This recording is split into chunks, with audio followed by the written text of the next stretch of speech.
Cameron Huxley stood smugly at the podium, live streaming as he mocked his black teacher in front of the whole school, thinking his last name would shield him. Laughter erupted.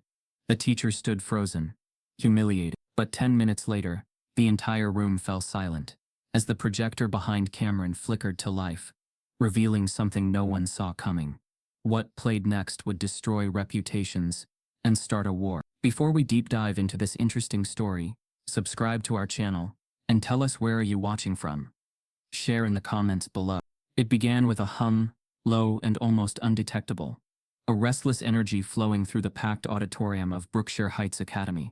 Students shuffled in their seats, heads buried in phones, waiting for the annual Future Voices assembly to start.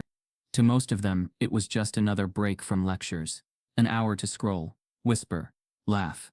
Not a space for anything meaningful. But to Mr. Deshaun Carter, this moment had weight. He stood backstage, adjusting his tie with steady fingers, trying not to think about the hundreds of eyes he'd soon face. This was more than a 5-minute speech. It was a stage he rarely got, a spotlight rarely offered to someone like him. As the only black teacher in a school draped in old money and quiet racism, he had learned to expect applause without respect and inclusion without real invitation. Out in the audience, Cameron Huxley stretched his legs lazily in the front row. He wore his privilege like a second skin, custom-fitted, entitled, and utterly unshakable. The Huxley name was carved into campus plaques and whispered during board meetings. His father, a real estate mogul and political donor, practically owned the science wing. Teachers smiled at Cameron but feared him. He knew it. Everyone knew it. Cameron tilted his head, watching the curtain like he was waiting for a joke, not a speaker. His fingers idly spun the ring on his hand. A family heirloom, some said, while a smirk curled at the corners of his mouth. When Mr. Carter's name was announced, the applause that followed was polite, not passionate. He walked onto the stage with the composed dignity of a man who'd had to earn every inch of ground beneath his feet. Behind him, the projector beamed his first slide, breaking barriers in education. He began speaking, steady and sure, not with the fire of protest, but the depth of lived experience. He told them about his grandmother, who learned to read at 61. He told them about growing up in public housing, the long bus rides to school, the sideways glances, and the battles he'd fought not with fists, but with grades, with books, with determination. He shared his Ivy League degree, not as a trophy, but as proof that brilliance is not exclusive. It's often overlooked. But just as he transitioned into the impact of mentorship and representation in education, the air cracked. Cameron didn't shout. He didn't need to. He leaned slightly forward, cupped his hand to the side of his face, and said just loud enough for the microphone boom to catch. Doesn't matter where he went. Still ended up here with us. It was surgical, sharp, cruel, and it landed like a slap. A few students stifled laughs. Others gasped, unsure if they'd heard what they thought they did. A ripple of awkward silence spread across the auditorium. Mr. Carter froze for a moment, not out of confusion but calculation. He had two choices: react and confirm their stereotype, or continue and contradict it. He inhaled slowly, eyes fixed on a distant point, then resumed his speech, unwavering. But the room had changed. The weight of what had just happened pressed against every wall, every student, every teacher. Cameron leaned back in his seat, arms crossed, victorious in the way only the protected can be. When Mr. Carter's speech concluded, the applause was scattered. Unsure. It wasn't celebration. It was damage control. He stepped off the stage with grace, but inside a familiar ache returned. It wasn't just the insult. He'd been insulted before. It was the silence that followed it. The silence of colleagues. The silence of leadership. The silence of students who looked away. That silence screamed louder than anything Cameron had said. Backstage, the atmosphere was ice. A student volunteer avoided eye contact, pretending to double-check a clipboard. A teacher gave him a stiff nod, then busied herself with her phone. Nobody asked if he was okay. Nobody said a word about what had just occurred, except one. Olivia Reyes, a quiet but sharp junior, approached him with her phone in hand. Her expression held no pity, only purpose. "Mr. Carter," she said softly, "I think you need to see this." She played the video for him. Clear audio, clear insult, clear reactions. She didn't say anything else, just handed him the phone, then walked away. She had already posted it, not to embarrass but to expose. By lunchtime, the video had ignited the student body's underground internet. Group chats buzzed. Private Snapchat stories were laced with laughing emojis and mocking hashtags like "future voices fail." Some edited the clip, added sound effects, reshared it with dark humor. But what no one expected, not Cameron, not the faculty, was the second video. This one was posted by Olivia again, but it was different. It captured the exact moment, after the insult. Mr. Carter's pause. His silence. His choice to continue. His composure. It had no captions. No dramatic music. Just the raw moment of a black man choosing restraint over reaction. Dignity over defense. The post read only, "Watch what he does after the insult." This version began to spread too. And for some, it hit even harder. In the main office, Principal Sharon Renner sat frozen behind her laptop. The first wave of emails had already landed in her inbox. Parents were divided. Some enraged that the assembly had become political. Others demanding immediate action against Cameron. Alumni weighed in, several expressing disappointment that the school had once again failed to uphold its values when it counted most. Renner knew what this meant. It wasn't just a student being rude. This was a scandal, one that had spilled out of the building and into the digital streets. The school's image was bleeding, and then her phone rang. Renner speaking. She answered, her voice tight. The voice on the other end was calm, but clipped. "Close your door." She did. "This is Superintendent Laskin," the voice said. "I've seen the clip." Renner exhaled. "We're managing it internally." "No." Laskin cut her off. "You're not managing anything. Not anymore. We have a situation. And you're not gonna like how this ends." The school principal receives a call that could shift the power dynamic before the day ends. Cameron Huxley didn't return to class after the assembly. He didn't need to. In his world, rules were suggestions and consequences were myths. He strolled through the courtyard with his signature slow gait, designer hoodie draped over his broad shoulders, school ID barely visible beneath a gold chain. Students parted around him like he was Moses walking through his own personal Red Sea. His phone buzzed in his pocket, dozens of notifications piling up. But his face remained composed, unreadable, as if none of it concerned him. In a way, it did. The viral video from the assembly had already taken a life of its own. Different edits were making rounds. One looped Cameron's insult with a laugh track underneath. Another slowed down Mr. Carter's reaction, painting him as a victim. The comments were divided, but loud. Some hailed Cameron as just keeping it real, while others labeled him a racist bully. But inside the walls of Brookshire Heights, little changed. Cameron still had the same aura of invincibility. Teachers avoided eye contact. Students whispered but never to his face. What most of them didn't know, or pretended not to, was that this wasn't the first time. Over the years, Cameron's microaggressions had come dressed in jokes, sarcasm, and performative ignorance. He once asked a black classmate if she got her curls from a wig shop or Africa. Another time he referred to a Latina janitor as Maria, not her name, and when corrected, laughed and said, "Same thing." Every incident had been brushed off as bad humor or a teaching moment. Every time he walked away untouched, it wasn't because people didn't notice, it was because they noticed who he was. Inside the administration building, Principal Renner stood at her office window, staring out at the quad below. Her conversation with Superintendent Laskin still echoed in her ears. He hadn't offered advice, only a warning. "Handle this, or we will." It was a subtle threat masked in district speak. The board had donors to appease, reputations to protect. Cameron's father was one of them, and while public opinion might shift, money didn't flinch so easily. She turned away from the window and paced. Her inbox was a battlefield. Parents demanding discipline, media inquiries piling up, and whispers of protest stirring. Olivia Reyes' video had complicated everything. It framed the narrative differently. It gave Miss Carter quiet dignity, and worse, it gave viewers someone to root for. Meanwhile, in the boys' locker room, Cameron leaned against the tiled wall, scrolling through his phone. He watched both clips, the original insult and the follow-up. He showed no sign of regret. Instead, he forwarded a meme based on the video to his group chat, followed by a smirking emoji. His friends laughed, sending back gifs and inside jokes, unaware or indifferent to the storm brewing just outside their bubble. But cracks were beginning to form. Across campus, a few teachers met privately in a faculty lounge, discussing the incident in hushed tones. One of them, Mr. Alvarez, a history teacher, voiced what others were afraid to admit, that silence had made them complicit. They debated whether to speak out publicly or send an internal petition. But fear sat heavy in the room. Speaking up against a Huxley meant risking not just backlash, but career.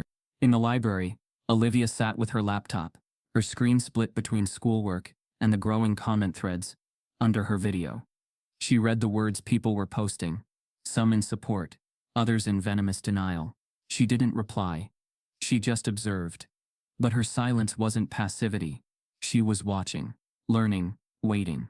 What she knew, and what Cameron didn't, was that another angle of the assembly existed.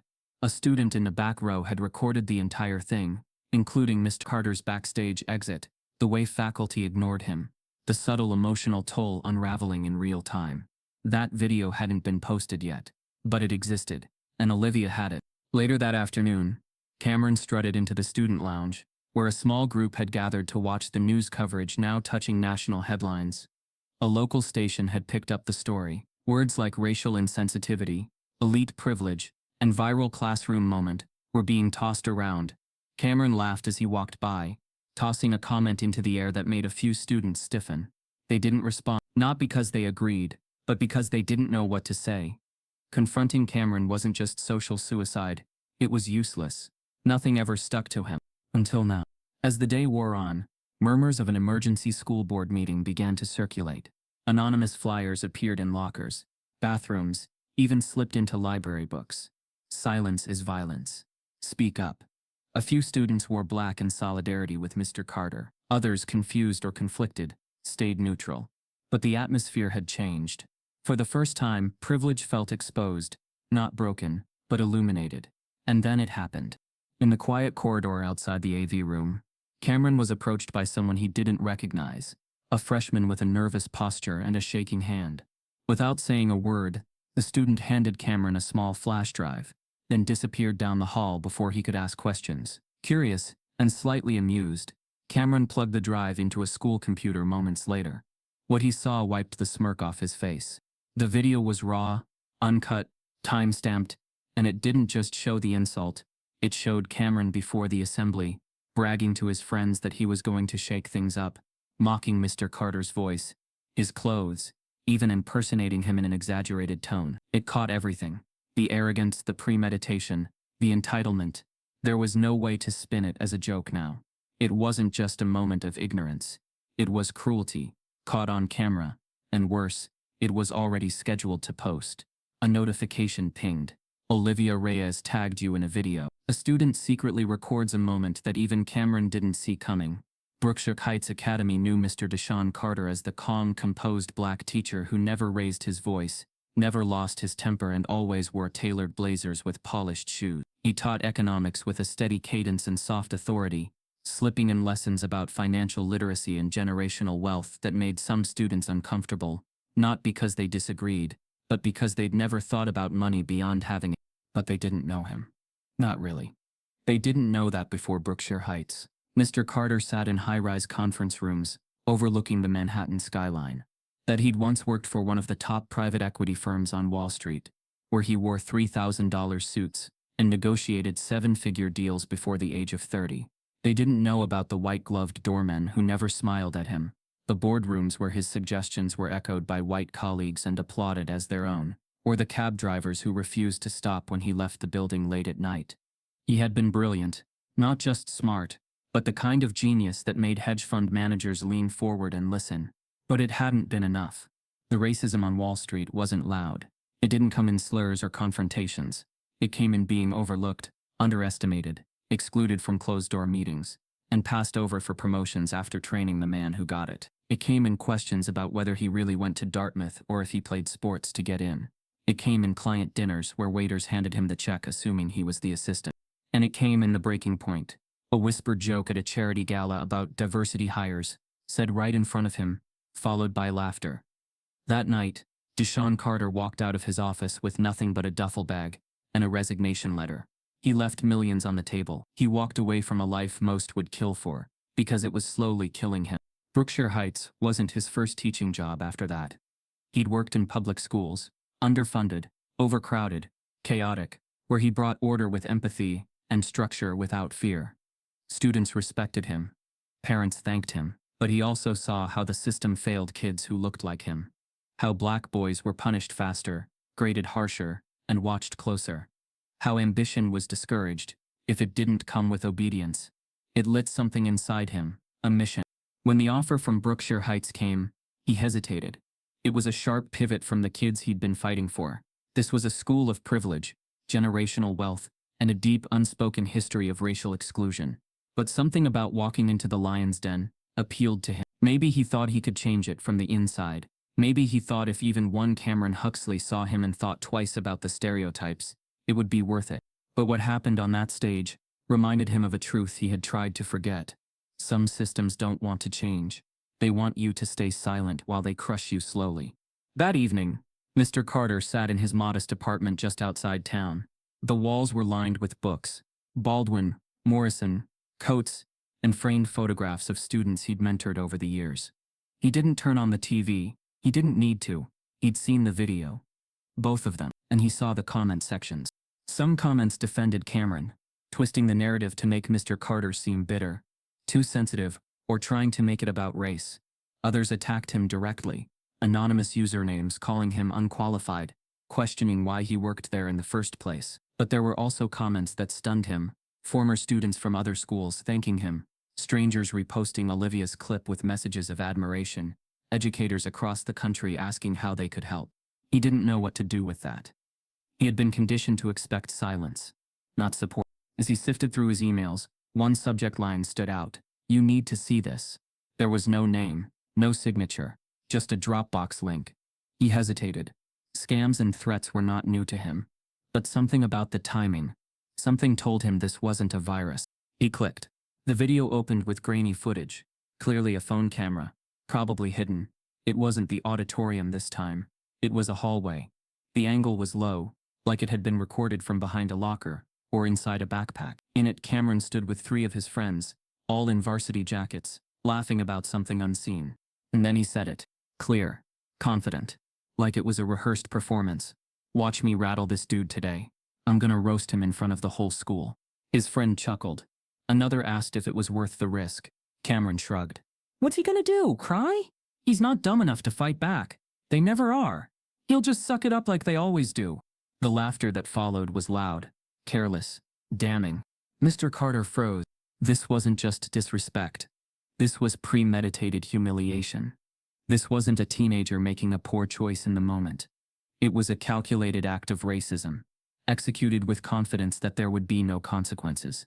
His hands trembled slightly on the keyboard. He clicked replay. And then again. The realization settled over him like a weight. This wasn't just about him. It never had been. Cameron mocked him, not just because he could, but because the institution made him believe there would be no cost.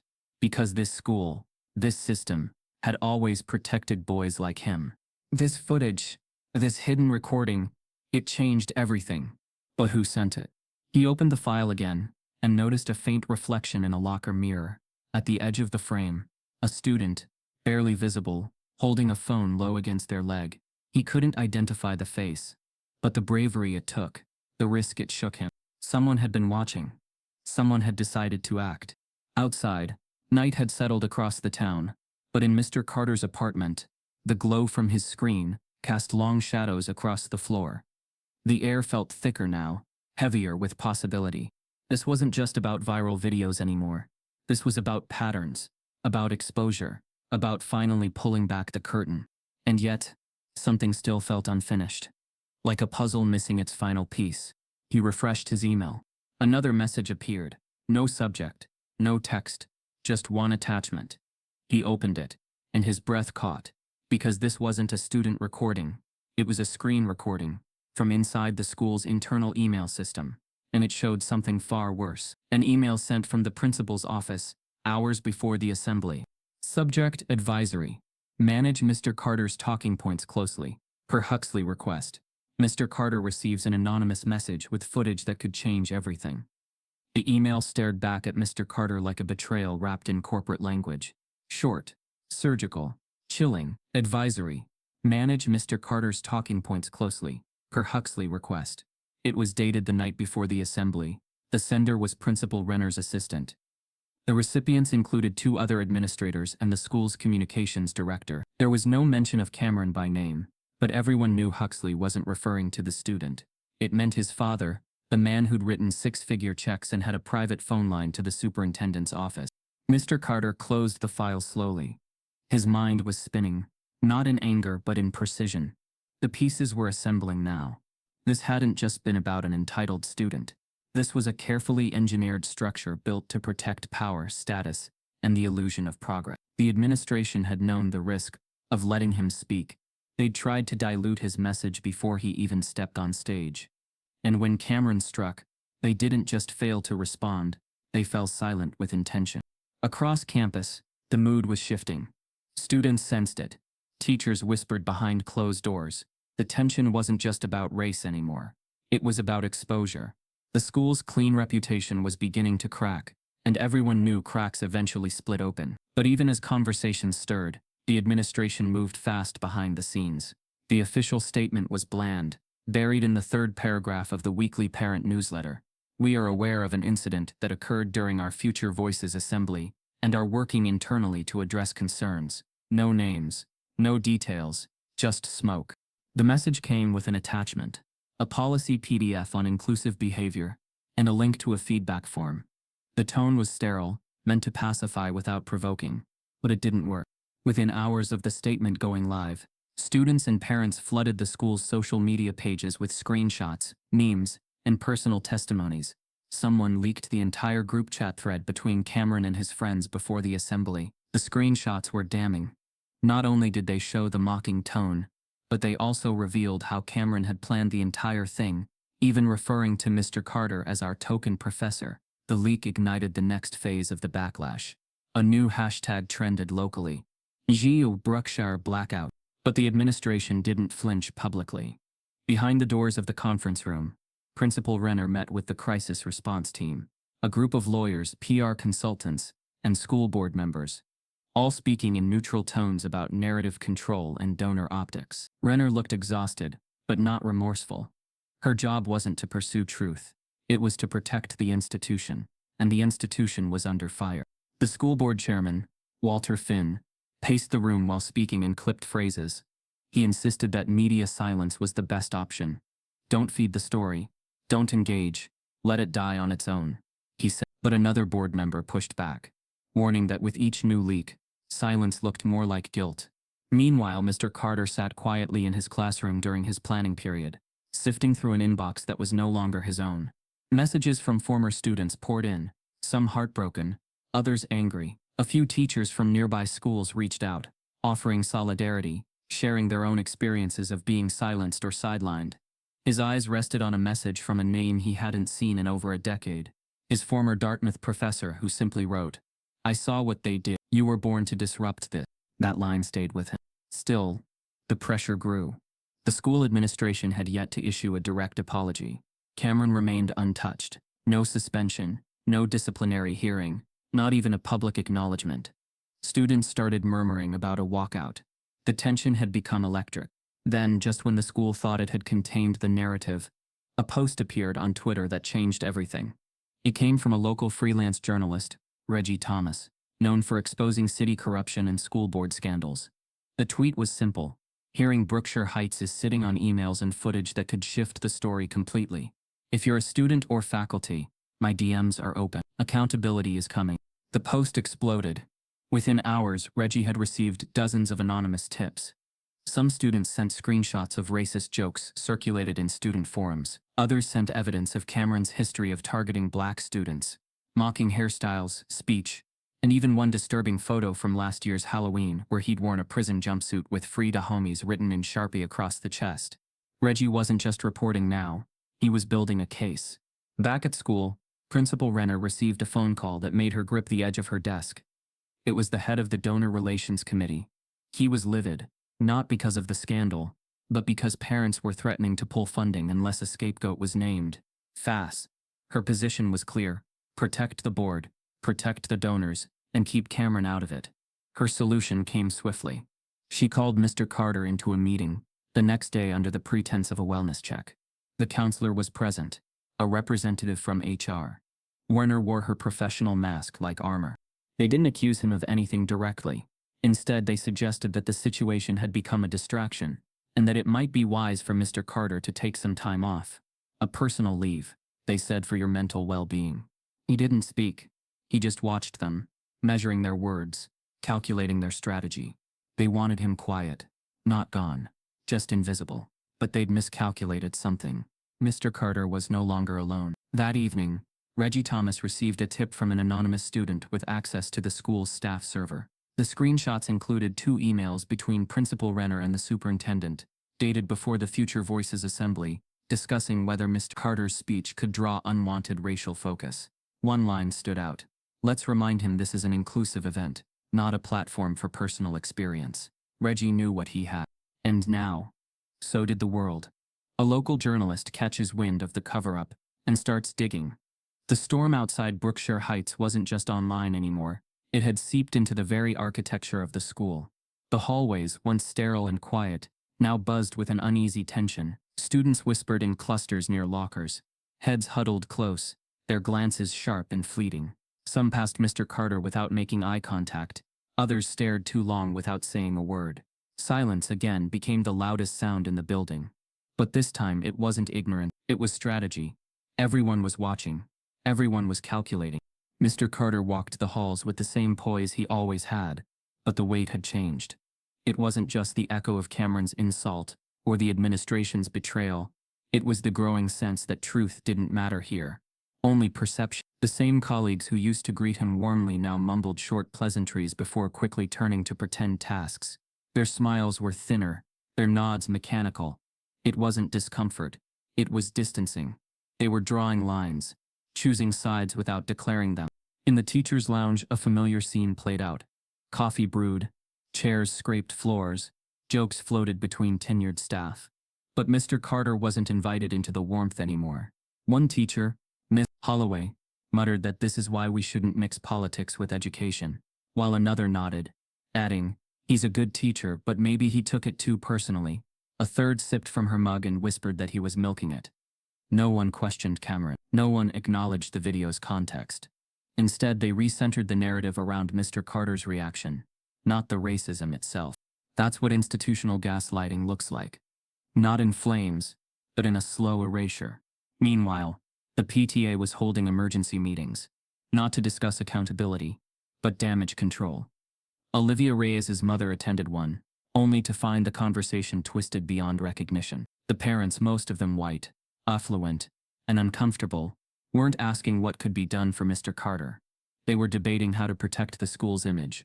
One mother argued that this cancel culture has gone too far, while another claimed that maybe Mr. Carter is just too sensitive for this environment. The phrase was repeated like a shield, too sensitive, as if sensitivity to racism were a flaw.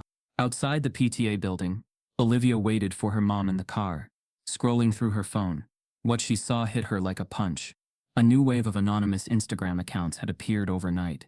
One, titled "I'd Be Hey Memes Uncensored," posted edited photos of Mr. Carter in exaggerated poses, his skin darkened, his head pasted onto caricatures. Another meme used a still from the assembly with the caption, "When you realize black excellence still gets detention." The posts were ugly, deliberate, and relentless. She reported the accounts, but they kept coming back. Different names, same poison. When she showed them to Mr. Carter the next morning, his expression didn't change. He didn't flinch, he just stared quietly for a few seconds before looking away. Olivia couldn't tell if he was angry, exhausted, or both, but she knew what it meant. They were trying to wear him down, make him fold. But what no one at Brookshire Heights realized was that the walls were listening. Not all students were silent. Not all teachers were afraid. A whisper network had started. A quiet alliance forming beneath the surface. Students who had been watching closely began gathering receipts, old screenshots, racist group chat jokes, patterns of classroom bias. Some had stories of Cameron mocking other students. Some had their own bruises, not physical but social, emotional, cultural. And then the unthinkable happened. An anonymous flyer appeared in nearly every locker, slipped under classroom doors, even taped in bathroom stalls. It was printed on plain white paper, no logo, no name, just bold black text. Walkout Wednesday, 10:15 a.m. "We stand with Mr. Carter. Bring your voice." It spread faster than any official message the school had ever posted. Students began sharing the flyer on stories, changing profile pics to a black square with a single word: enough. The administration panicked. A crisis email went out that night, urging parents to discourage student participation in unauthorized disruptions. But it only fueled the fire. By morning, a growing wave of students had gathered outside Building B. Olivia stood near the front, holding a sign that read, "Dignity isn't optional." Others held signs saying, "We saw the video, and silence protects racism." Mr. Carter stood by his classroom window, watching the crowd swell. For the first time since the assembly, he felt something other than isolation, not safety, but defiance shared. These students weren't protesting for themselves. They were risking detentions, suspensions, even college recommendations for him. And that truth, that weight, landed deeper than any insult. Inside the admin building, chaos bloomed. Principal Renner shouted orders into her walkie-talkie, while staff scrambled to block doors, redirect students, and create a buffer. But it was too late. The protest was organized, peaceful, powerful. News had already reached the media, and Reggie Thomas, the journalist, was standing at the front gate with a press badge and a rolling camera. What began as an ignored insult was now a movement. A surprise walkout threatens to shut down the entire school. The walkout rippled through Brookshire Heights like a shockwave, shaking the hierarchy that had ruled the school for years. For the first time, Cameron Huxley wasn't the center of attention because he wanted to be. He was the center because the world had begun to turn against him. He walked through the hall that morning with the same confident stride he had always carried. But something had shifted. Students who once parted the way now stayed rooted in place, watching him instead of moving aside. Their expressions weren't admiration or fear. They were something harsher, a silent accusation. Cameron tried to brush it off, but the tension clung to him like humidity. Even his closest friends avoided his gaze, unsure whether allegiance to him was now a liability. Screens illuminated as he passed, students rewatching clips, zooming in on his posture, his smirk, his rehearsed cruelty. He wanted to snatch the phones from their hands, but he couldn't. His power was slipping, invisible but undeniable. The administration didn't give him time to adjust. Before second period, he was escorted, not asked, to the main office. The hallway felt longer than usual as he walked between two staff members. Everything about the situation felt wrong. He wasn't used to being summoned. He was used to being requested. He was used to being spoken to with careful politeness, not urgency. But today the mood was different, almost cold. Inside the conference room sat Principal Renner, two board members, and the school's academic counselor. Their faces were stiff, professional, but not protective. A single folder lay on the table, thick with printed screenshots of his group chats, transcripts from student interviews, and reports from teachers who had finally decided to speak up. Cameron felt an unfamiliar sensation crawl up his spine, something that resembled fear, but wasn't fully formed. It was the early recognition of losing control. The board began outlining concerns about his behavior, referring to the accumulation of evidence that now painted a timeline of racial targeting.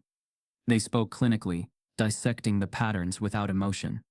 Their tone wasn't sympathetic or scolding. It was procedure. For the first time in his life, Cameron faced consequences that couldn't be bought or talked away. His college prospects were the next blow. The counselor explained that several universities had already flagged his application. Some had requested additional information. Others hinted that they reserved the right to rescind consideration entirely, depending on the outcome of the school's internal review. The words hung in the air like a sentence. Cameron, who had always believed every door was open to him, suddenly felt the walls closing in. He tried to maintain composure, but beneath the stillness, a fracture formed. His arrogance had always been armor. It had shielded him from accountability, responsibility, and self-reflection. But now, that armor felt thin. It didn't matter how well he dressed, who his father was, how untouchable he believed himself to be. Perception had shifted, and once it shifted, it was nearly impossible to reverse. Outside the office, students continued gathering in the courtyard, their signs raised high, their voices echoing through the halls. Each chant seemed to penetrate through the walls, landing like a reminder that his power wasn't guaranteed anymore. Cameron felt trapped between two worlds, the one he had controlled and the one he couldn't seem to influence anymore. The meeting didn't end with a verdict, but with a warning. The administration was reviewing options. Cameron was told to return to class and maintain distance from the ongoing protests. He left the room feeling hollow. In the hallway, he caught sight of his reflection in a glass trophy case. For the first time, the image staring back at him looked small, not in stature but in relevance. During lunch, he sat alone. His friends chose different tables, pretending they hadn't seen him. His phone buzzed constantly, not with support but with notifications from strangers, journalists, and enraged parents. One news outlet had published an opinion piece describing him as the face of a modern school crisis. Another wrote about his family's political connections. He was becoming a character in a story he hadn't authored, and that terrified him. Meanwhile, Mr. Carter moved through the building with quiet determination. Students approached him with gratitude, some leaving notes on his desk, others simply nodding with respect. He acknowledged each gesture with calm professionalism, but inside he felt conflicted. The attention wasn't what he had ever wanted. He had simply wanted to teach, to inspire, to exist without having to justify his presence. Yet now he was at the center of a storm he hadn't chosen. The administration's attempt to silence the movement only fueled it. More teachers found the courage to share their experiences, times they had been overlooked, dismissed, or subtly reprimanded for advocating for students of color. Emails were forwarded to Reggie Thomas, who was quietly assembling a timeline of the school's history of racial disparities. The deeper he dug, the more rot he found. By mid-afternoon, Cameron reached a breaking point. The pressure, the isolation, the humiliation, it collided with his pride in a way he had never experienced. He left class without permission and stormed into the courtyard. His sudden appearance silenced the crowd. Students turned to look at him, their faces unreadable. Some curious, some angry, some simply tired of him. Cameron stood there trying to find something to hold on to, a fragment of his previous dominance. But it wasn't there. He felt the weight of the eyes on him, not in admiration but judgment. It was a reversal he had never imagined possible. Mr. Carter stepped outside seconds later, not for confrontation but to guide students back indoors once their walkout concluded. When his gaze met Cameron's across the courtyard, an unspoken tension sparked between them. Not anger, but recognition, a truth neither could ignore. The imbalance of power was shifting. Students watched closely as the two stood there, separated by only a few yards yet worlds apart. It wasn't conflict, it was reckoning. And then something unexpected happened. Mr. Carter reached into his jacket pocket and pulled out a thin envelope. He had received it that morning, delivered anonymously to his classroom mailbox. He had hesitated to open it at first, but once he did, the contents rattled him to the core. A piece of Cameron's past that had been buried by privilege, covered by influence, and erased from school records before it could stain his reputation. Now standing in the courtyard, he held that envelope in his hand, the edge slightly bent from where he had gripped it too tightly. Cameron's eyes locked onto it instinctively, something inside him sensing danger. The students noticed it too. The sudden tension, the stillness, the shift. Mr. Carter didn't speak. He didn't need to. The envelope itself was a message, a forgotten truth, a hidden history, a threat to Cameron's entire foundation. And with the eyes of the entire school upon them, Mr. Carter took a single step forward, holding the envelope loosely, not as a weapon but as a revelation waiting to unfold. Mr. Carter reveals a forgotten piece of Cameron's past that changes the stakes. The envelope in Mr. Carter's hand had unsettled the courtyard, but what it contained would unravel far more than Cameron's fragile calm. As students drifted back toward the building under staff supervision, a hush followed Cameron like a shadow. His mind replayed every incident he had tucked away, every moment he believed had been erased through influence, every cruelty he assumed had vanished with time. The envelope reopened a part of his past he thought would remain buried forever. Mr. Carter did not confront him publicly. Instead, he slipped the envelope back into his pocket and returned to his classroom with an expression that was unreadable, a mixture of restraint and resolve. He knew timing mattered. He knew exposure could only hold weight if it illuminated the system, as much as the individual. The truth inside that envelope was not just a record of Cameron's behavior, it was a reflection of the school's complicity. In the quiet of his classroom, Mr. Carter sat at his desk and removed the contents once more.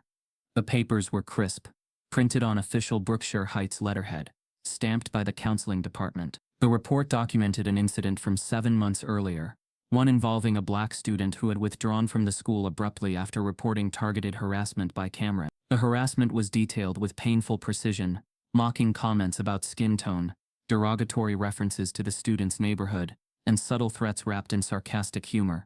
It wasn't an accusation, it was a pattern. The kicker was the final page.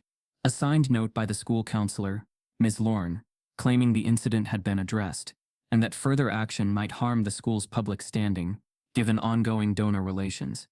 The handwriting was unmistakable, shaky, small, almost pleading. It was the documentation of a cover-up disguised as concern. The report had been filed, reviewed, and intentionally buried.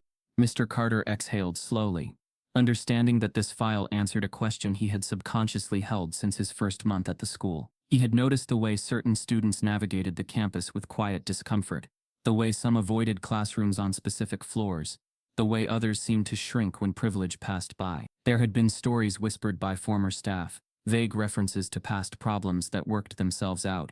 Now he understood the truth. Problems didn't resolve, they disappeared. Students disappeared. Staff disappeared. The school remained untouched, polished on the outside but rotting within. Across campus, Cameron sat in the counselor's office, not by choice but by mandate. The room felt smaller than usual, suffocating even. His eyes darted across the walls lined with motivational posters, encouraging empathy and growth. Ironic words for a space that had once hidden his sins. The counselor, avoiding his gaze, typed nervously on her computer. She could sense the shift in the atmosphere, the growing scrutiny, the questions that soon would land directly at her feet.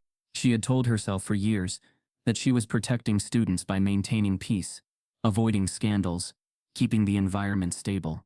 She believed that suppressing certain reports was a strategic decision. But now, the silence she had curated was beginning to fracture. Students were speaking up, parents were demanding answers. Teachers were whispering about the old file, the one she had locked away instead of forwarding to the board. She had hoped no one would ever find it. She had hoped time would bury it deeper than she had. But secrets in schools never stayed dead. They lingered in the air, in the hallways, in the eyes of those who remembered. While Cameron sat in the office spiraling inward, Mr. Carter walked through the administrative wing with a calm exterior that masked the storm inside him. He wasn't angry, he was resolute. Anger burned quickly and collapsed. Resolution built slowly and toppled empires. He approached the counselor's office, not to start a confrontation, but to understand the full scope of what he had discovered. He paused outside, hearing the soft hum of fingers tapping a keyboard, hearing the nervous breath of someone who knew the walls were closing in. Inside, Ms. Lorne looked up just as he knocked gently on the doorframe. She stiffened, sensing why he was there. She recognized the envelope. She recognized the look in his eyes. Not rage, but clarity. The clarity of someone who finally saw the skeletons she had tried to lock away. The tension in the room wasn't noisy. It was suffocating. The truth sat between them, like a third presence. She knew what he held. He knew she had kept it hidden. The institutional loyalty she once believed was noble, now revealed itself as cowardice, wrapped in protocol. Around campus, the energy continued to shift. Students whispered in stairwells about rumors of a hidden file. Teachers exchanged glances in hallways. Even staff members who had long accepted the school's unspoken role, protect the wealthy, silence the vulnerable, began to question how long their silence could shield them. Meanwhile, journalist Reggie Thomas received a new anonymous tip, a PDF attachment titled simply, "They hid more than you think." It was the first page of the buried report. The sender had scrubbed their identity, but the timestamp revealed it had been sent from inside the school. Reggie's pulse quickened as he read the descriptions of harassment. This wasn't just a single bad moment. This was an ongoing pattern of abuse, ignored by those meant to prevent it. He began drafting his article, knowing it would ignite a storm far larger than the viral video alone. Back in the counselor's office, as the weight of years pressed down on her, Ms. Lorne's facade cracked. Her hands trembled slightly, her composure slipping. She had told herself for months that she was doing the right thing, that keeping the school stable was more important than a single report. But now she saw the consequences of that belief rippling through the school, unraveling trust and exposing harm. Outside the window, students marched past holding signs from the walkout, their chants echoing faintly into the room. It was a reminder that the truth could not be concealed forever. The voices she had once dismissed were finding strength, and her complicity was coming to light. Mr. Carter watched her quietly, the envelope resting on the corner of her desk. The counselor's expression shifted from fear to something resembling surrender. An unspoken acknowledgement that she had crossed a line she could no longer hide behind procedure. The file was real. The file was damning. The file was about to surface. As the school day progressed, rumors intensified. Anonymous posts circulated online, claiming the existence of a secret report. Screenshots from the document appeared one by one across social media feeds, shared first in private student circles, then widely across the district. At first, no one believed it, but then someone leaked the entire file. It appeared online, at exactly 3. No watermark, no redaction, no protection. Within minutes, it exploded across platforms, lighting up phones across the county. The document's contents spread like wildfire. The harassment details, the counselor's signature, the date of suppression, the shadowed trail of ignored reports. Every student, parent, and teacher saw the truth simultaneously. The school's carefully constructed facade shattered. Mr. Carter, standing beneath the overcast sky outside the building, felt a gust of wind brush against him as students poured out of classrooms, holding their phones with stunned expressions. The truth had finally escaped the walls that trapped it. In chaos, long overdue, long restrained, began to rise. That file mysteriously leaks online and sparks chaos. The leak detonated like a silent bomb. There was no announcement, no official acknowledgement, only a tidal wave of alerts, group chat pings, and reposted screenshots that spread faster than the administration could blink. 1 second, Brookshire Heights was an elite private school, with a polished reputation. The next, it was a case study in corruption, racism, and systemic cover-up, dissected in real time by a public with zero patience for silence. Within the first hour of the leak, the hashtag Dawn Buried by Brookshire trended locally. Within 2 hours, it went national. Students flooded platforms like TikTok, Instagram, and Twitter with reaction videos, duets, and stitched commentary. Some posted tears, others posted rage. Former students, long removed from the school, returned to social media with haunting accounts. Stories of racist jokes laughed off by faculty, of being sent to detention for attitude while white peers got warnings. Screenshots and emails surfaced like bones rising from a once-buried grave. Then the parents joined in. Some were furious, not at the content, but that they hadn't known. That they had sent their children into an environment that punished silence with praise and honesty with punishment. Others, loyal to the school's legacy and desperate to protect its brand, pushed back hard. A counter hashtag surfaced, Dean Protect Our School, but it failed to gain traction. The truth was simply too big to ignore. Reggie Thomas, the journalist who had been gathering evidence for weeks, dropped a full expose that same night. The headline was blunt and surgical. Brookshire Heights knew. They chose silence. The piece detailed everything: the timeline, the emails, the hidden counselor report, the racial double standards, and most damning of all, the administration's attempt to quietly remove Mr. Carter under the guise of mental wellness. The article included exclusive interviews with 3 former faculty members, each confirming a long-standing pattern. The school silenced black staff with performance reviews, denied tenure to problematic voices, and prioritized image over justice. By morning, the story was being discussed on national news panels. A well-known civil rights activist reposted the article with a searing comment: "This isn't just a school. This is a microcosm of America." Inside Brookshire Heights, the atmosphere had transformed into something volatile. Protest signs now hung from windows. Students wrote messages on the sidewalk in chalk. Carter told the truth. No more silence. We are watching. Even some teachers wore black armbands, a silent rebellion against the institution that paid them to look away. And yet, inside the administrative building, denial still ruled. Principal Renner paced her office, scanning through emails filled with panic from board members, donors, and legacy parents. The calls were relentless. The pressure wasn't about right or wrong.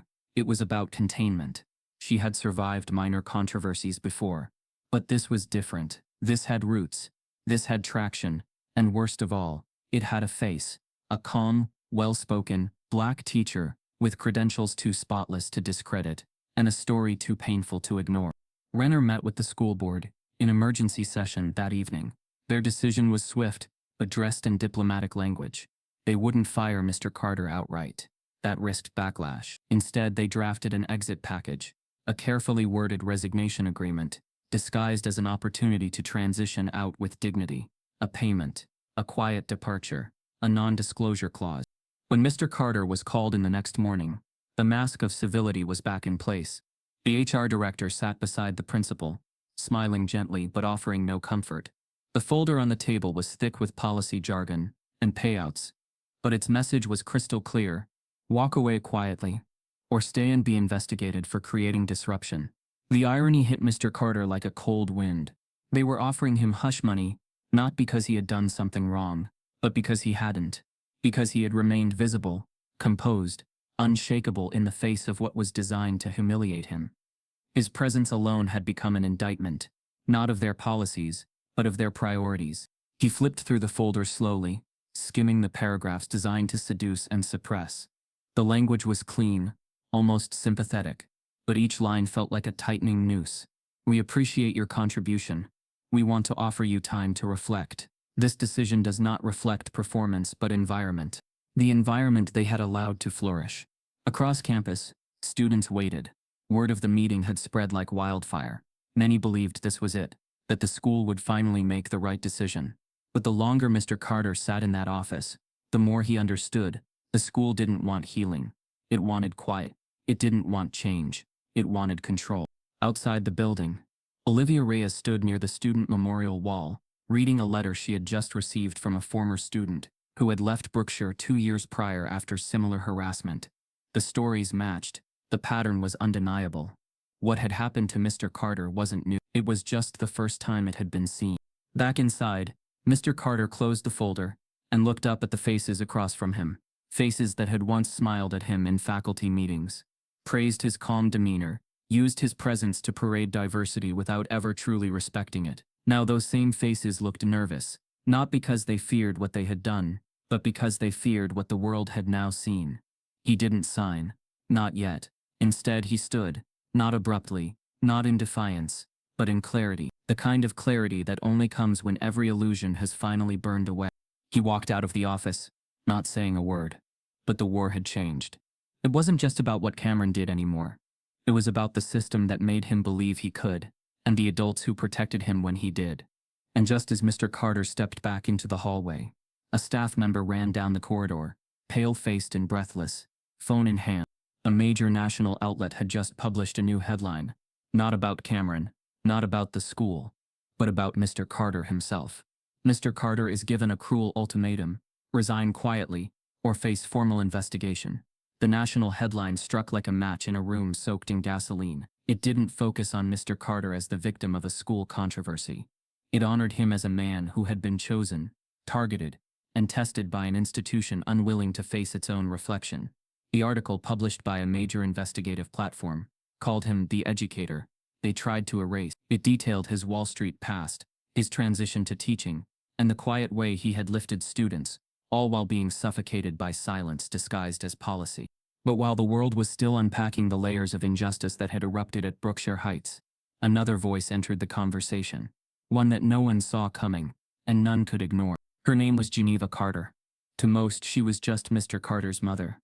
But long before she was anyone's parent, Geneva had been a storm in courtrooms across the South, a civil rights attorney with a record of holding racist policies accountable. She had retired years ago, quietly stepping back from legal activism to raise her son. But watching him be crucified by a system she had spent her life fighting awakened something she had buried. Not anger, but purpose. At 8:17 a.m. the next morning, Geneva sat at her kitchen table, iPhone resting on a napkin, camera positioned upward. No fancy lighting, no script, just truth. With her hair pulled back, eyes locked into the lens, she pressed record. Her voice was calm, but every word landed like a verdict. She spoke not as a grieving mother, but as a witness to patterns, to erasure, to the long tradition of institutions sacrificing black dignity to maintain white comfort. She spoke about Brookshire Heights directly, not in abstract legalese, but with dates, decisions, and personal memories. She described the time her son was denied a curriculum proposal because it focused too heavily on systemic oppression. She exposed a board vote from 2 years ago that rejected hiring a qualified black principal candidate because he was too urban in appearance.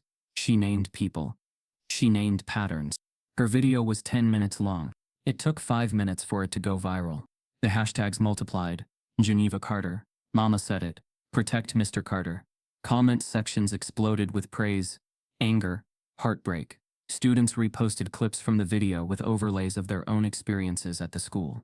Parents shared it in their PTA groups. Teachers watched it in break rooms with silent reverence.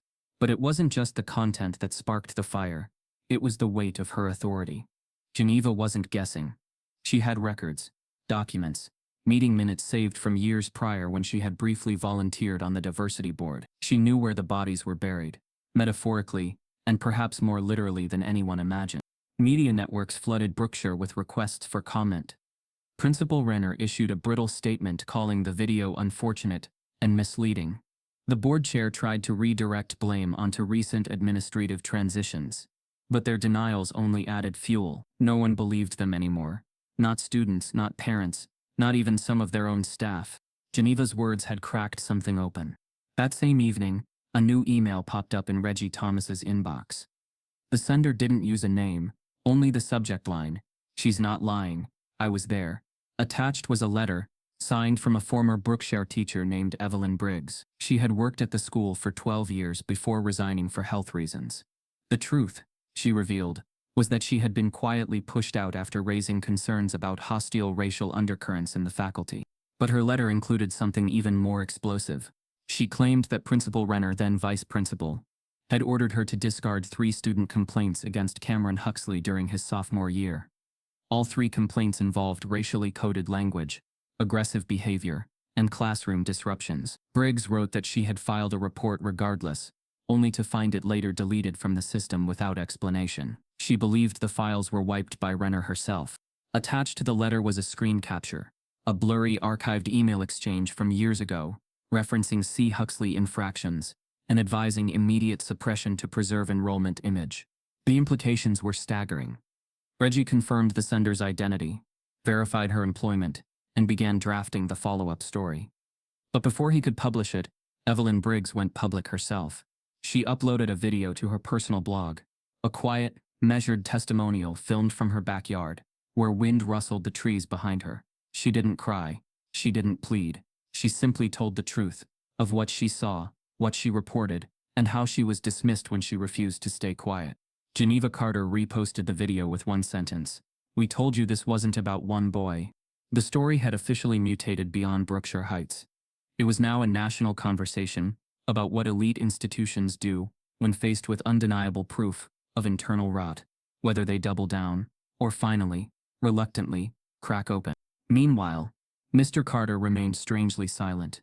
He hadn't posted, hadn't responded to interview requests, hadn't accepted the resignation deal. He walked through the building with the same quiet resolve he'd always carried. But something in his presence had changed.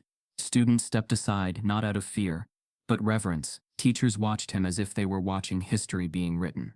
Slowly, painfully, in real time. But inside he was unraveling. Not from weakness, but from the weight. The attention felt undeserved. He hadn't asked to become a symbol. He had never wanted the movement to form around his name. All he ever wanted was to teach, to give students what no one gave him, dignity without a price tag. Now he found himself carrying not just his own pain, but everyone else's too. Every student who had been silenced, every teacher who had left, every parent who had trusted the school to be better than it was. In the counselor's office, Ms. Lawrence sat alone, reading the headlines with shaking hands. She knew Evelyn, knew the reports, knew the files had vanished, not accidentally, not inexplicably, but under pressure, and now the ghosts were speaking. The school board met that evening, under extraordinary pressure. The board chair suggested a media freeze. Another pushed for a scapegoat to restore public trust. Their discussions weren't about morality. They were about optics. Donors were threatening to pull funding. 3 parents had already started the paperwork to withdraw their children. The cracks were no longer theoretical. They were real, structural, and spreading. Outside the school building that night, a growing group of students, parents, and alumni gathered with candles. They weren't chanting. They weren't protesting. They were standing still, silent, united. Some held photos of Mr. Carter. Others held signs with Geneva's quote, "Dignity without a price tag." Mr. Carter stood in the shadows across the street, watching them. Alone. He hadn't told anyone what he was about to do. Because while the internet had picked a side, while the world was watching, waiting, hoping, Mr. Carter knew something no one else did yet. There was still one more truth left unspoken. A truth about Principal Wren. And someone somewhere was about to reveal it. A former teacher comes forward with a disturbing secret about the school principal. The storm outside Brookshire Heights had exposed the cracks, but the storm inside was just beginning. With the school's name circling every national news outlet, pressure mounting from parents, and students organizing daily, what was once hidden in shadows now bled into the open. Yet behind closed doors, particularly inside the sanctuary of the teacher's lounge, the culture that had allowed it all to fester continued to breathe. The lounge had always been a protected space, a place where staff laughed, vented, gossiped, and regrouped between classes. But now, it had become something else. It wasn't just a retreat, it was a pressure cooker. Whispers had sharpened into murmurs. Casual racism, once masked by sarcasm and just joking, began slipping out with less caution, especially when no black staff were present. Miss Holloway, who had taught English for 20 years, rolled her eyes over her morning coffee as she muttered about the media circus. Another teacher chuckled, saying, "Carter's always acted like he's above everyone. He wanted attention. Now he's got it." A third, Mr. Green, lowered his voice, but not his tone, joking that he was going to wear a dashiki to get a raise. They laughed, but not all of them. Mr. Alvarez, a quiet history teacher who had kept his head down for years, stood in the corner stirring his tea slowly. His jaw tightened with each word. He had seen what silence did. He had watched colleagues mock the few black students with code words and thinly veiled comments. He had heard the jokes. And now the same teachers who posted supportive hashtags online were laughing behind closed doors. The hypocrisy made his stomach turn. What no one in the lounge knew was that someone had decided to stop being silent. A student intern assigned to the tech department had accidentally walked in during one of the more heated private conversations days earlier. He wasn't noticed, just another black kid with headphones and a clipboard. But what he heard stunned him. Not just the jokes, but the venom behind them. The resentment that Mr. Carter had become a national symbol. The disbelief that anyone thought racism was real inside their perfect school. That student, Marcus Dent, didn't react. He simply left the room and came back hours later with a portable recorder. He placed it inside a storage cabinet, tucked behind a stack of yearbooks. Hidden, silent, recording everything. For 3 days. 3 full days of laughter, banter and veiled confessions. The audio file, once compiled, ran nearly 11 hours. But it only took 12 minutes of edited clips to dismantle the illusion of Brookshire Heights' professional and inclusive staff. In the most damning segment, Miss Holloway could be heard mocking the school's decision to fly the Juneteenth flag. Mr. Green joked that these kids are lucky we let them sit in AP classes. Another teacher called the protests a black pity parade, but the line that lit the fuse came from Renner herself. Caught in a casual moment, unaware the room had ears, she laughed as she said, "We all know Carter only got this far because he's safe, polished, the kind that plays the game." Until now, the words were casual, but they were a confession. The audio leaked at 6:42 a.m. on a Monday. By 7:15, it was the most shared clip on education Twitter. By 9:00, the entire faculty was reeling. Students played the clip in the halls. Parents demanded meetings. Reporters camped outside the school's entrance. Inside the lounge, silence returned, not because it was safe, but because they'd been caught. Mr. Carter heard the audio alone in his car. Parked just 2 blocks from campus. He didn't react. No facial twitch. No curse under his breath. Just a long, measured breath. He had known for years the jokes were real. He had felt them in microaggressions, hallway glances, backhanded compliments. But hearing them spoken, hearing how easily they had dismissed his dignity, felt like being dissected in real time. He stepped out of the car and walked toward the building with the steady posture he had always carried. But this time, students parted for him not in fear, but in reverence. The audio had proven what many had suspected. The rot was deeper than one student, deeper than one principal. It was in the walls. The district superintendent, Jonathan Laskin, arrived at Brookshire Heights that same afternoon, but not with an apology. He stepped out of his black sedan, flanked by 2 aides, greeted no one, and marched straight into the administrative wing. No press conference, no statement, just a closed-door meeting that lasted over an hour. When he finally emerged, he called a private meeting with Mr. Carter. No HR rep, no legal counsel. just the two of them in the small windowless conference room off the staff kitchen. And when the door closed, the mask dropped. Superintendent Laskin wasn't there to take responsibility. He wasn't there to offer protection. He was there to issue a warning.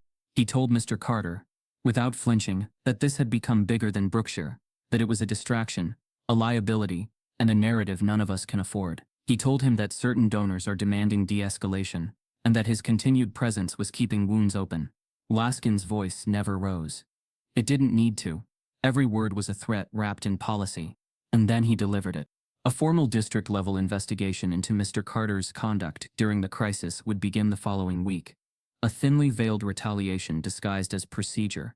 Mr. Carter said nothing, because there was nothing left to be surprised by. But when he stepped out of the room, there was a change in his walk. Not faster, not slower, just sharper. He knew what was coming next. What none of them knew was that Mr. Carter wasn't the only one being investigated anymore. The superintendent steps in, but not to. The district investigation into Mr. Carter had barely been announced before the school retaliated in a quieter, more insidious way, while headlines still dissected the racist recordings from the teacher's lounge, and Geneva Carter's video continued to circulate across major networks. Brookshire Heights began cleaning house, not with transparency, but with control. And like most institutions under fire, it started not at the top, but with the vulnerable. The first student to be pulled from class was Nia Sanders, a senior honors student with a spotless record. She had been one of the first to speak at the student walkout, delivering a short but unforgettable message through a bullhorn. "We are not guests in this school," she'd said. "We are not optional." The clip had been shared thousands of times, featured in interviews, praised by journalists. To the public, she was a brave voice. To the administration, she was a disruption. The second was Elijah Price, a junior, known for organizing the campus-wide Black Armband movement. He had also edited the viral mashup of Mr. Carter's speech and Geneva's testimony, a post that had now passed 1 million views. His quiet tenacity had made him a leader without needing to say much. He had become unintentionally the embodiment of the kind of student Mr. Carter had always believed in. Both students received notices of suspension within 48 hours of the district investigation announcement. The official reason? Violation of student code of conduct and failure to comply with school policies during unsanctioned events. Vague, deliberate, hollow. The administration didn't specify what they had done wrong, only that they had disrupted the learning environment. The reaction was swift and volcanic. Students flooded the halls chanting their names. Posters were ripped down, replaced with fresh signs: "Free Nia, free Elijah." Students staged sit-ins, locking arms in the library and refusing to move. Teachers whispered in the staff lounge, some of them stunned, others unsurprised. The administration doubled down, hiding behind cold language in carefully worded emails. "While we support student expression, we must uphold the sanctity of our academic space." It was the same language that had been used to silence Black voices for decades. Polished, professional, and violently indifferent. Mr. Carter read the suspension notices in his classroom that afternoon. Olivia Reyes had slid them under his door after taking photos of them in the office mailroom. The paper was thick, the ink fresh, as if the school had prepared for this moment in advance. His chest tightened, not from shock but from a sorrow that felt heavier than anger. They were punishing the children for doing what the adults refused to do, telling the truth. Later that evening, as the sun dipped behind the trees outside his apartment window, Mr. Carter sat alone, rereading the words that had been written by people who once claimed to value justice. His own situation had become more precarious by the day, but this was different. Nia and Elijah weren't symbols. They were kids, brilliant, defiant, Black students who believed in something bigger than themselves, and were now paying for it. Across town, a press conference formed spontaneously outside the district building. Parents of Black students began arriving, holding signs with photos of Nia and Elijah. A local youth coalition showed up in solidarity. Civil rights attorneys reached out, asking to review the suspension letters. The school board refused to comment. Cameras recorded their silence. Inside Brookshire, the halls were eerily quiet. Students had stopped trusting faculty. Some teachers began locking classroom doors during lunch to avoid hallway conversations. Fear crept into every interaction, not because of protests, but because of truth. Institutions do not fear chaos, they fear clarity, and clarity was spreading like smoke. That's when Mr. Carter received the envelope. It was slipped into his mailbox without a name, no signature, no return address. Inside was a document, marked with the district's official seal. Notice of formal misconduct allegation pending review. His breath slowed. He read it twice before the meaning fully registered. The accusation? Failure to de-escalate student unrest, incitement of protest, and violation of internal staff communications policy. It was fabricated. Carefully. Strategically. They were blaming him for the activism his presence inspired. According to the document, his role in prolonged community disruption violated staff agreements around neutrality in moments of institutional crisis. It accused him of fostering unrest by remaining publicly engaged during a disciplinary process, not for anything he said, not for anything he did, but for simply refusing to disappear. The final paragraph listed possible outcomes: suspension, termination, or reassignment pending investigation. It was a calculated blow. He sat in the empty classroom long after the lights shut off, the notice resting on his desk like a sentence not yet read aloud. Outside, the wind scraped against the windows. He stared at the paper, not with shock but with the slow, cold realization that the institution was going to burn him alive and blame the match on his students. Back in the principal's office, Renner stared at her laptop screen. The document having been quietly approved by the district hours before. She didn't write it, but she had read it, and she hadn't stopped it. Her silence, once shielded by bureaucracy, had now turned into weaponry. She wasn't leading anymore. She was surviving. And to survive, someone else had to be sacrificed. Superintendent Laskin reviewed the file remotely. His approval was final. To them, the timing was perfect. Mr. Carter would be forced into a corner. The students would be silenced by fear, and the story, they hoped, would fade. But what no one knew was that inside the thick folder of Mr. Carter's personal records, stored deep inside a drawer in Human Resources, sat a letter from a parent dated 2 years prior. A letter that didn't accuse him of wrongdoing. A letter that revealed a connection between the Huxley family and a past school scandal, one Renner had quietly removed from district archives. And now, Mr. Carter remembered. And now, he had nothing left to protect. Mr. Carter is served with a formal misconduct notice based on fabricated claims. The misconduct notice sat untouched on Mr. Carter's desk the next morning, its edges curling slightly from the weight of unspoken truths. Outside, the school building moved with the uneasy rhythm of a place trying to pretend everything was normal. But the silence inside the walls wasn't calm. It was suffocating. The students walked the halls in tightened clusters, glancing over their shoulders, whispering less, watching more. They had seen the game for what it was now. The line between safety and punishment had blurred. Mr. Carter moved through the halls with quiet purpose. Every nod from a student, every whispered thank you from a colleague, landed heavier than it should. They were not moments of support. They were warnings. Everyone knew what was coming. He could feel it in the way the staff avoided eye contact, in the way Principal Renner's door stayed shut, and in the way security lingered near his classroom without reason. The walls weren't closing in. They were listening. What the administration didn't realize was that while they were rewriting policy to erase him, the truth had already slipped through their fingers. It began with a flash drive. No label, no envelope, just left on the edge of Mr. Carter's desk one morning during homeroom. Slipped in without a sound, unnoticed by anyone.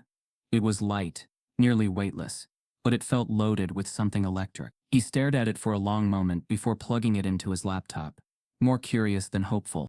The folder held only one file, a video labeled with a date, the day of the assembly. He pressed play. The screen lit up with footage from a corner-mounted classroom security camera. Wide angle, slightly grainy, but clear.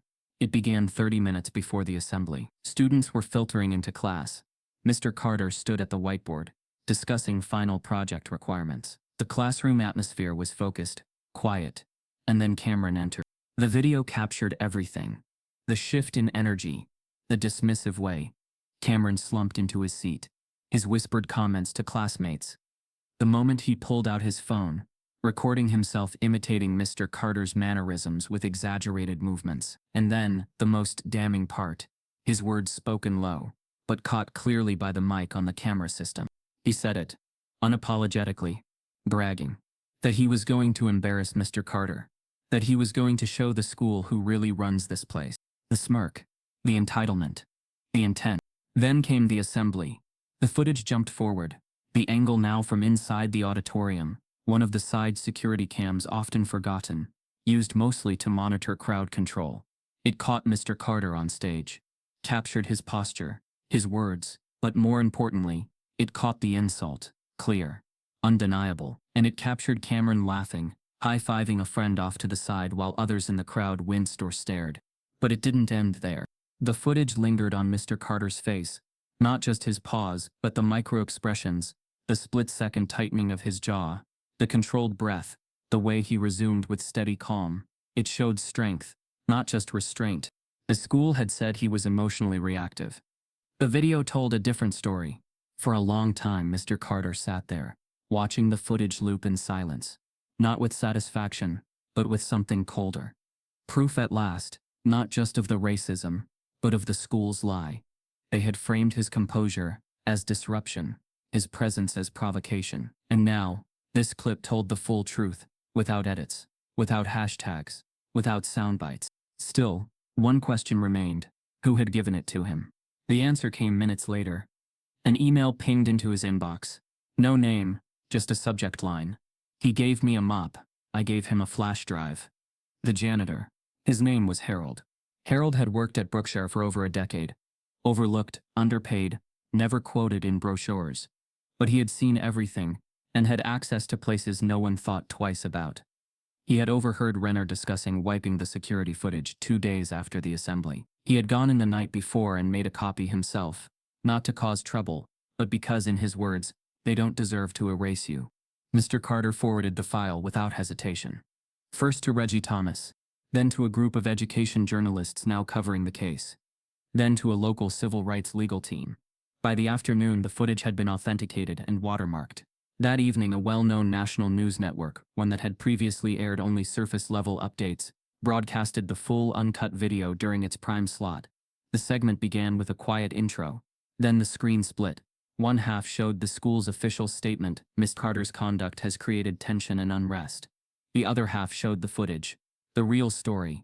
Mr. Carter standing tall, Cameron smirking, the insult clear, the room reacting, and Mr. Carter choosing dignity when he could have chosen anger. Then silence, no narration, just the weight of what everyone had just seen. It aired 3 hours before the scheduled school board meeting. Phones buzzed across the district. Teachers froze mid-grading. Parents paused dinner. Students recorded their reactions and posted them online. Even staff members who had kept quiet found themselves questioning everything.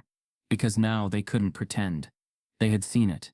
They couldn't unsee it. And just as Principal Renner stepped into the boardroom that night, flanked by 2 attorneys and clutching a pre-written statement, her phone lit up with a flood of missed calls. She knew, before reading the texts, they had lost control of the narrative. The cameras, the very tools meant to surveil and protect the institution, had exposed it. But the meeting would still proceed, and someone else was about to enter the boardroom with a folder of their own. A major news network airs the footage nationally, hours before the school board meeting. The boardroom wasn't built for this kind of pressure. Its polished wood table, outdated microphones, and neatly framed mission statement on the wall were remnants of a time when public meetings were quiet affairs attended by a handful of parents and staff. But tonight was different. Tonight the room was swollen with tension. Rows of folding chairs lined the space wall to wall, everyone filled, with students standing shoulder to shoulder in the back. Parents leaned forward, arms crossed. Teachers stood silently along the edges. Reporters angled their cameras like weapons. Even the air felt dense, heavy with truths long buried. Outside, the school lawn buzzed with protest energy. Homemade signs swayed in the wind. Phone screens glowed. Former students, current parents, and curious citizens gathered, watching the live stream on laptops and smartphones, whispering updates in real time. The moment wasn't just local anymore. It had become a symbol, a litmus test of what institutions do when finally forced to face their reflection. Inside, the board members sat in a line, guarded behind placid expressions and prepared scripts. Principal Renner sat stiffly at one end, jaw tight, hands folded, her eyes darting occasionally to the camera light blinking red across the room. Superintendent Laskin was more composed, shoulders square, his silence smug. They had prepared for public outrage, had drafted statements laced with legal caution and PR polish, but no script could soften what was coming. Public comment began on time, but the tone shifted immediately. It wasn't the usual mix of praise and concerns.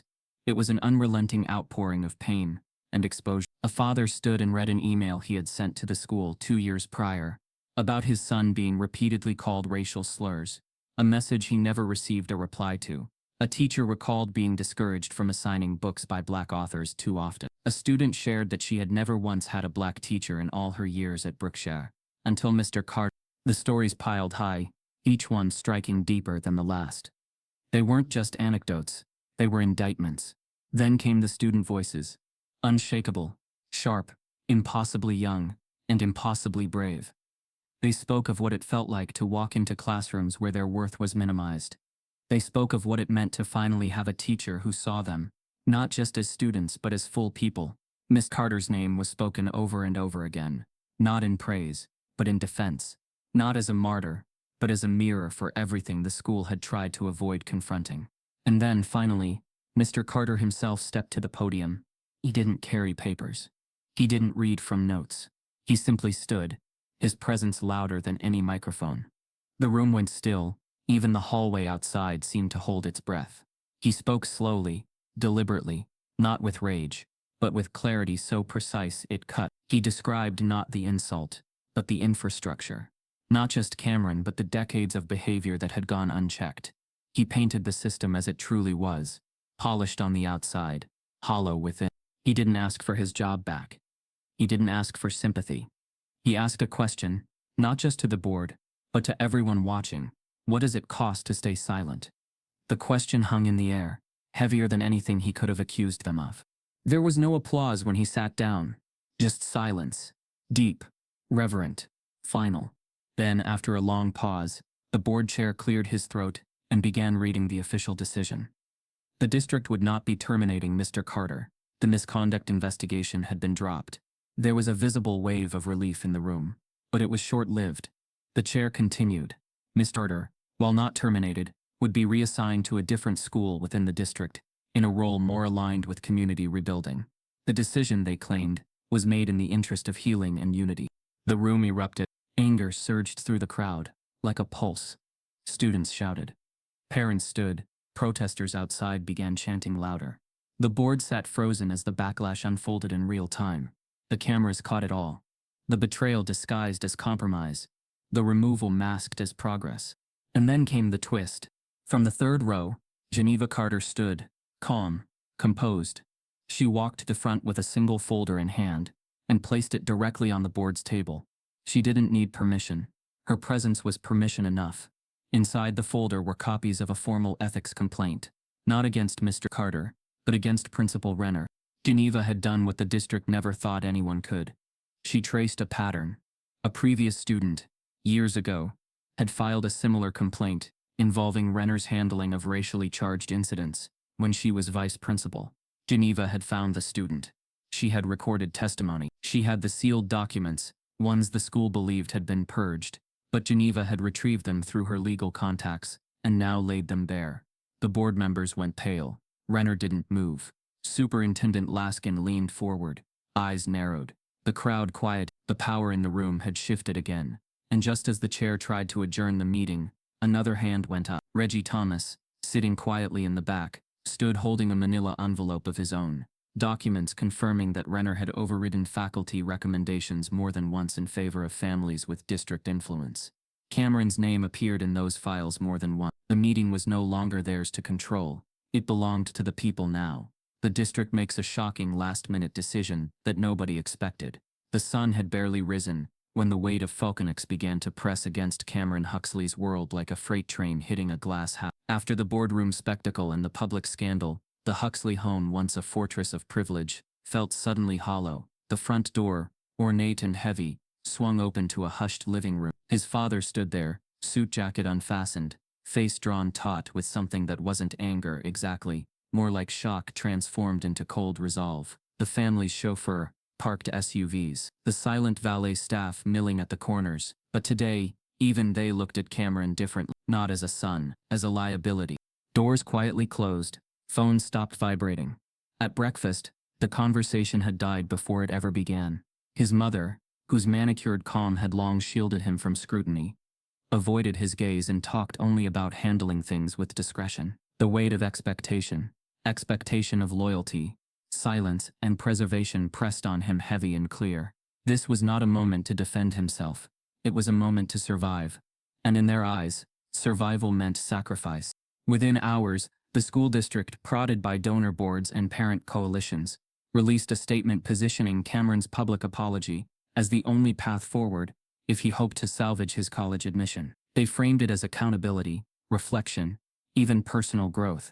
In that moment, privilege offered him a narrow escape route, apology, retreat, and maybe a chance to rebuild. But for Cameron, the words tasted like ash. He stood before a row of cameras in a sterile press conference room, his posture rigid, his voice flat, his eyes hollow. He acknowledged harm done, regret, unintended consequences.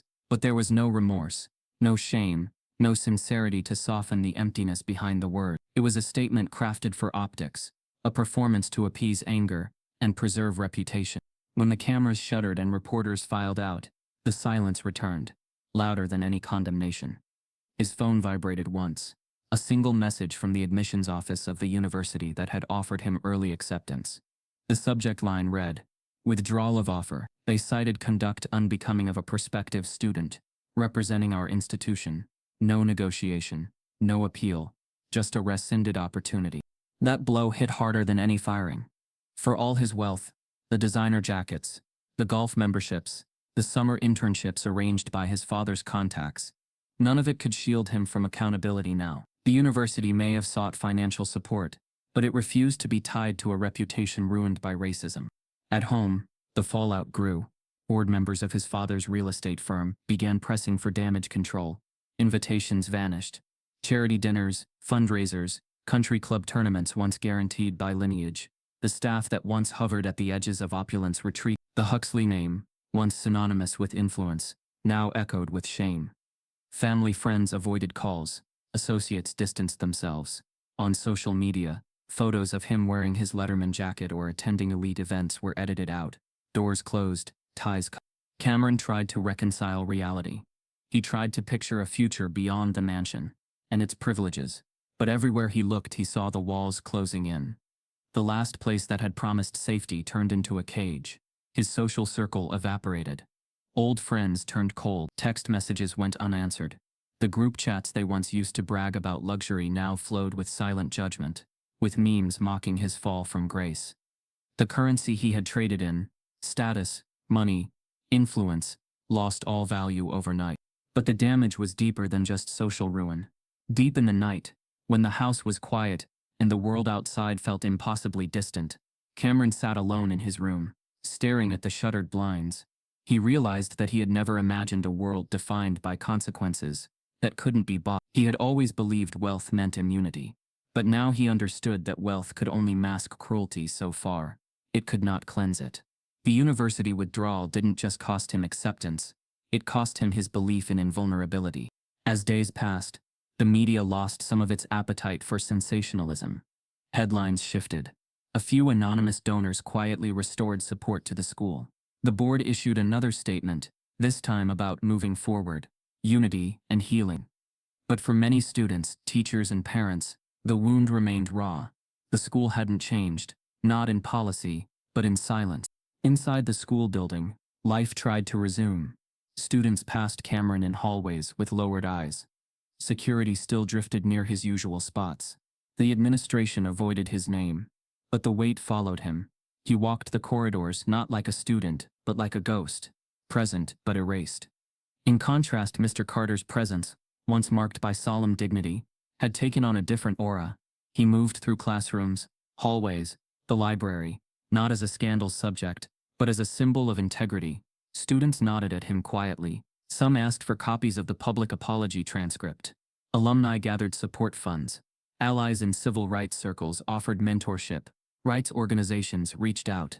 In the emptiness Cameron felt, Mr. Carter found purpose. But while Cameron was tearing through the fragile threads that had held his life together, he didn't descend into self-pity. Something changed inside him. The arrogance that had come naturally turned inward, sharpening into self-loathing and confusion. He attempted to re-enroll in other colleges, community schools, trade programs, but each application bore the blemish of his public reputation. Admissions officers spoke with caution. Colleges ran background reviews. Some asked for explanations, others closed doors silently. The options he had once taken for granted slipped away, replaced by suspicion and hesitation. Money could no longer rewrite the story. He despaired. But he also learned. He learned that respect was not a currency. It wasn't something bought or inherited. It was something earned, or else lost. He learned that privilege could shield the body, but not the conscience. And when conscience cracked, there was no insurance policy that could cover the damage. Then, as he sat late one night in his room, walls lined with trophies, plaques, reminders of achievement, a plain envelope slid under his door. No return address, no name. Inside, a single sheet of paper typed, a simple statement, acknowledging that the repercussions had far exceeded what anyone expected. It offered him a path forward, a chance to regain stability, but demanded a price, an agreement to remain silent, to never speak publicly about what happened again. No mention of compensation, no mention of apology, just silence. Cameron understood instantly what it meant. It wasn't an olive branch, it was a leash, a final test of whether wealth could still insulate him. But this time, the cost was his soul. He crumpled the paper and dropped it into the waste bin. Tears didn't come. Rage didn't come. Only the slow realization that even when the world gives you a second chance, the past never forgets. Some nights he still looked at the framed photo of himself in a varsity jacket, the one his parents kept on the mantle despite everything. He wondered how someone so confident, so certain of power could end up so exposed. He thought about the students who had organized protests, who had risked college applications and safety to speak truth. He thought about the teacher who had never demanded applause, only dignity. And somewhere in that silence, he understood the bitter lesson that true power doesn't come from money or influence. It comes from standing up when silence seems safer, when safety seems more valuable than justice. But while Cameron was learning his lesson the hard way, Mr. Carter received a message that night. Not a public statement, not a demand, but an anonymous offer. A voice from outside the scandal, outside the boardroom, outside the charred reputations, offering support, protection, a chance to carry the story forward beyond the walls of Brookshire Heights. The message ended with one line: "We're watching. When you're ready, we'll be there." And as Carter folded the note slowly, the light from the lamp casting long shadows across his desk, he realized that the fight wasn't over. It was only beginning. Mr. Carter receives a mysterious offer from someone watching the case closely. After the storm of revelations, hearings and media firestorms, the halls of Brookshire Heights felt hollow, quieter than before, as if the building itself were holding its breath, waiting for consequences to fall. But Mr. Carter did not return. The offer to come back was there, thinly veiled as healing and unity, but he refused it. Walking away wasn't surrender. It was a statement. He couldn't enter those halls again, knowing they still valued optics over dignity. Outside, however, his absence sparked something far bigger than a classroom or a campus. Former students, current ones, parents, civil rights groups, and alumni rallied. A foundation was established, the Carter Scholars Fund, dedicated to providing scholarships and mentorship to Black students denied opportunities by entrenched elitism. It was quiet at first, a few $100s pledged by former students, then small contributions from local organizations, then larger donations from people touched by the story. Within weeks, the fund had enough to offer its first scholarship. The campus that tried to erase his name was now paying tuition forward in it. A statewide investigation into discriminatory practices at private schools was launched. News outlets began digging into admission records, faculty hiring histories, and prior complaints long buried under confidentiality. Brookshire Heights was no longer an isolated scandal. It had become a case study, a warning, a precedent. Other schools began audits. Boards passed reforms requiring transparency. For some, it was progress. For others, it was overdue exposure. But through it all, Miss Carter remained at the center, not as a victim, but as a catalyst. Yet, victory, even in its loudest form, felt incomplete. Mr. Carter watched the headlines scroll on his laptop screen. Late one night, praise from activists, solidarity messages from across the country, even offers to speak at conferences. But the silence within him remained. Not despair, not anger, a quiet ache, the kind that reminds you scars don't fade just because headlines move on. He walked the streets of his neighborhood, a modest home, modest surroundings, but real community. People recognized him in grocery stores, on park benches, sometimes stopped to say thanks. Those moments warmed him, reminded him why he fought, but they also felt transient, fragile, like candlelight in a storm.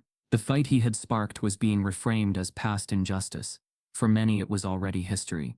For him, for those still living under the structures of bias, it was daily truth. On a humid summer evening, he received a letter in the mail. It was unmarked, plain envelope, no official seal, nothing to suggest what waited inside. He hesitated. Memory of threats and empty promises made him wary. But curiosity won out. He opened it carefully, unfolding a single sheet of paper. The letter was typed, no signature. The words read, "We have begun uncovering more, deeper roots than you imagined.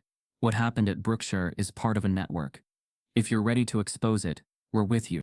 Below that line was a P.O. box address in a distant state, a phone number masked, and an instruction, "Call only when you can meet in person." Mr. Carter stared at the letter long enough for the shadows of the room to deepen. The words felt like both a hammer and a whisper. The name of the institution might have changed, but the system, the rot, the racism, the silence, seemed to spread farther than a single school. This was big. He leaned back in his chair, breathing in slow, measured breaths. The scholarship, the investigations, the outrage, they were steps. But perhaps only the first ones. The envelope on the desk was not a closure. It was an opening, a challenge, a warning. Some nights later, he sat in a small rented office space, modest, unadorned, cheap coffee, bare windows. He stared at the city skyline through dusty glass. Around him on the desk were case files, screenshots, testimonies, countless stories of systemic injustice in private institutions across the state. Stories that echoed his own. Houses of education shielded by prestige. Guardians of legacy built on exclusion. Doors that slammed shut when those without pedigree tried to open them. He remembered the faces. Students who had left silently. Teachers who had whispered in bathrooms, then left quietly. Parents who had moved away and avoided questions. Their stories had traces of the Brookshire scandal. Deleted files, hidden emails, anonymous threats, silenced voices. Now with his name behind the scholarship, with his story public, these traces were there for the taking. The letter had opened a path, yet doubt lingered. He thought of the price, reputation, safety, maybe even freedom. He thought of the toll his family had paid. He thought of the isolation that followed him, the haunted look in people's eyes when they saw his name. He thought of the patience, the discipline, the heartbreak masked behind calm posture and measured words. This new fight would be darker, deeper, less visible than protest signs and media headlines. It would be a slow unraveling of institutions, of power, of lies. Back in his apartment, late one night, his phone buzzed. An unknown number. He didn't answer. Instead, he locked the screen and placed it on the counter. It wasn't time yet. He needed clarity. He needed ground. He needed to decide who he was. Not just after Brookshire, but after the world had slammed the door on him, and he had walked out. Outside, a single window upstairs lit up. The little home across the street where childhood friends still lived. In that faint glow, somewhere perhaps ordinary lives carried on, lives unaware of the battles fought and scars earned. And Mr. Carter realized, the fight wasn't just for justice, it was for truth, for dignity, for those who didn't know yet that they needed it. He closed his laptop. The city lights blinked back. The world would wake tomorrow, and he would decide whether to stand ready. In a quiet final scene, Mr. Carter opens a letter that hints at his next fight. One even bigger than this. If this story made you pause, if it reminded you of a time you were silenced, ignored or underestimated because of who you are, then you already know this isn't just fiction. It's reality for too many.